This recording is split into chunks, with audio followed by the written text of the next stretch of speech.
খুলনা বিভাগের সবচেয়ে সুন্দর মসজিদ থেকে আপনাকে স্বাগতম। অপূর্ব সৌন্দর্যের কারুকার্য খচিত খুলনার তালাব ওয়ালা জামে মসজিদ বা দারুল উলুম মসজিদ এটি। শুধু এই মসজিদটি নয়, পুরো মসজিদ এলাকাতে প্রবেশ করতেই সবার চোখ জুড়িয়ে যায়। কৃত্রিম কারুকার্য এবং প্রাকৃতিক সৌন্দর্যের একাত্মতা ঘটার কারণে অপরূপ এক মোহনীয় পরিবেশ রয়েছে এই মসজিদ এবং মসজিদ সংলগ্ন পুরো এলাকায়। এই মসজিদটিতে রয়েছে 226 ফিট উচ্চতার সুবিশাল মিনার, যেটি খুলনা বিভাগের সর্বোচ্চ মিনার। মিনার ছাড়াও মসজিদটিতে রয়েছে 4টি গম্বুজ, যেখান থেকে প্রতিদিন 5 বার আজানের ধ্বনি ছড়িয়ে পড়ে। এই মসজিদে দেখা মিলবে অর্কিড, বনসাই, সাইকাস, পাইনাস সহ নানা ধরনের শোভা বর্ধনকারী উদ্ভিদ।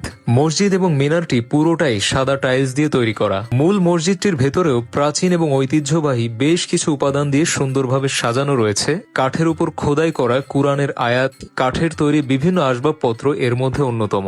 মসজিদটির চারপাশের দেওয়ালে শোভা পাচ্ছে হরিণের চামড়ার ওয়ালম্যাট, যেখানে খোদাই করে লেখা আছে কোরআন এবং হাদিসের বাণী। মেম্বরে থাকা ইমাম সাহেবের জায়নামাজের নিচেই আছে সুবৃহৎ রয়্যাল বেঙ্গল টাইগারের চামড়া। মসজিদ সংলগ্ন রয়েছে বিশাল মাদ্রাসা। মসজিদ এবং মাদ্রাসার প্রতিষ্ঠাতা এই অঞ্চলের বিখ্যাত দানবীর মরহুম আব্দুল হাকিম জমাদ্দার। মসজিদটিতে প্রায় 2000 মুসল্লি একসঙ্গে নামাজ আদায় করতে পারেন। খুলনা বিভাগের অন্যতম প্রধান দ্বীনী এই শিক্ষা প্রতিষ্ঠান খুলনা মহানগরীর মুসলমান পাড়ায় 1967 সালে প্রতিষ্ঠিত হয়েছিল।